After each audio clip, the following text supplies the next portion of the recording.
સુરત જિલ્લાના પલસાણા તાલુકાના વણીસા ગામે બાળકના અપહરણની ઘટનામાં ભેદ ઉકેલાયો છે। આરોપીમાં અન્ય કોઈ નહીં પરંતુ ફરિયાદી પિતા જ હતો।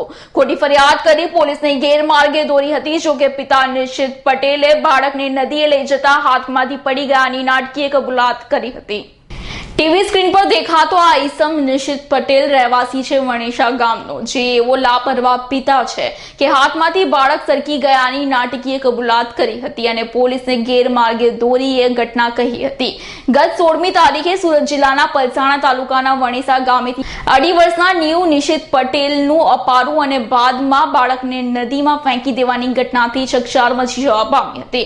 નિશિત પટેલે બાળક અંગે આખી ઘટના નાટકીય રીતે ઊભી કરી પોલીસને ફરિયાદ આપી હતી। 16ના રોજ નિશિત પટેલ વણેસા ગામના રહેવાસી છે અને પોલીસ સમક્ષ ફરિયાદ આપેલી કે એમના 2.5 વર્ષના બાળકને કોઈક 7 જણા ઈસમો રિક્ષામાં અપહરણ કરીને લઈ ગયા છે અને ફાયર આર્મ્સની પણ એ લોકો એમને ફરિયાદમાં ઉલ્લેખ કરેલો અને એમણે પછી પીછો કર્યો તો બારડોલી મીઢોળા નદી પાસે પુલ ઉપર એમણે અપહરણ કરતાઓને પોતાના બાળકને નાખી દેતા જોયેલો। આ પ્રાથમિક જે એમની ફરિયાદ હતી એ રીતે પોલીસે થોડો શંકાના દાયરામાં તો પ્રથમથી જતા પણ આ સેન્સિટિવ બાબત હતી એટલે ચર્ચા વિચારણા કર્યા પછી એમની ફરિયાદ અમે દાખલ કરાવી દીધી।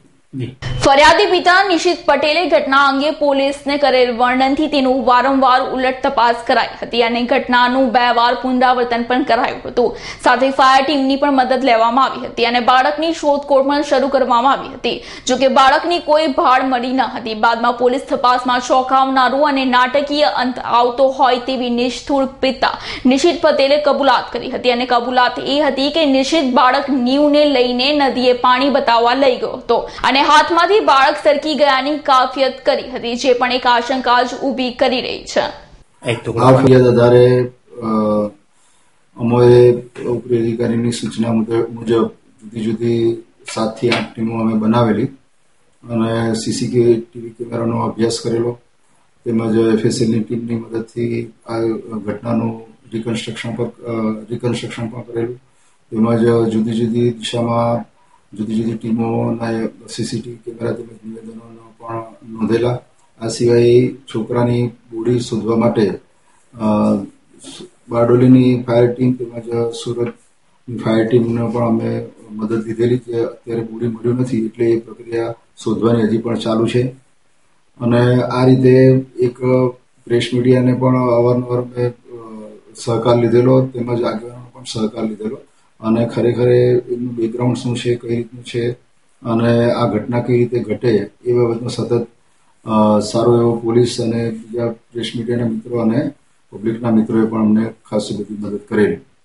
છેલ્લા 3 દિવસની તપાસ છતાં પોલીસને કોઈ ચોક્કસ કરી મળતી ન હતી તો બીજી બાજુ આરોપી પિતા કે જે હાલ ટીવી સ્ક્રીન પર બિંદાસ બેસેલો દેખાય છે એ નિશિત પટેલ પાટીદાર સમાજનો યુવા આગેવાન પણ છે, જેથી સામાજિક રીતે પણ આગેવાનોએ નિશિતને ઘટના કબૂલી લેવા જણાવ્યું હતું, જેથી પોલીસની તપાસ સાથે આગેવાનોના ના કહેવાથી નિશિતે આખી ઘટનાનું ખોટી હોવાનું જણાવ્યું હતું। જોકે આગેવાનો અને પોલીસની પણ ભૂમિકા અંગે અનેક પ્રશ્નો ઊભા થયા છે।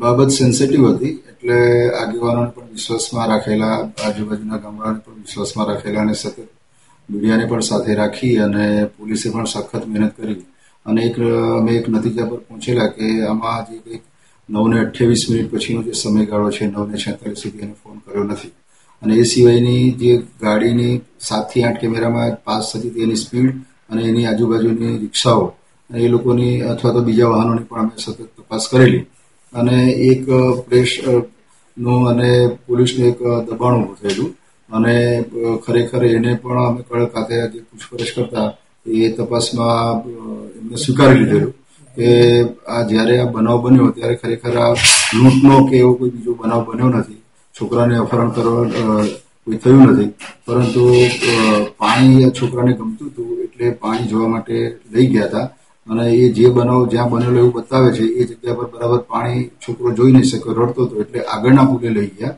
જે સરભોણ ચોકડીથી પલસાણા રોડ પર ત્યાં ગાડી યુટર્ન મારીને એને ગાડી ઊભી રાખી અને ત્યાં કઠેડો નાનો છે એટલે બાળકને કિનારા પર કઠેડા પર ઊભું રાખેલું અને એ દરમિયાન પાછળથી હેવી વ્હીકલ આવતા પુલ વાઇબ્રેટ મારેલો, એટલે પાછળ જોવા જતા છોકરું એકદમ ગુસ્સામાં આવી ગયું અને એકદમ કૂદતા એ લસરી ગયેલું. આ એકદમ ઘટનાક્રમ બન્યો ત્યારે સતત એને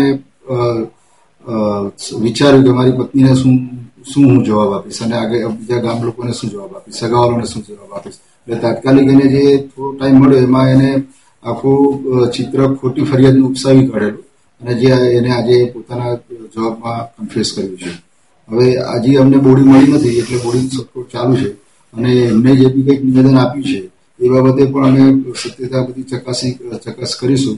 ખોટી ફરિયાદ હશે તો બી ફાઇનલ વિથ પ્રોસિક્યુશન એમની સામે કાર્યવાહી કરીશું અને એ સિવાયની પણ જે બી કંઈ કાયદેસરની કાર્યવાહી થતી હશે એ તમામ ઉપરી અધિકારી સાથે ચર્ચા વિચારણા કરી. હાલ તો પિતા નિશિત પટેલની નાટકીય કબૂલાત બહાર આવી છે, જેથી અનેક પ્રશ્નો અને આશંકાઓ ઊભી થઈ છે. હજુ નીવની કોઈ ભાળ પણ મળી નથી.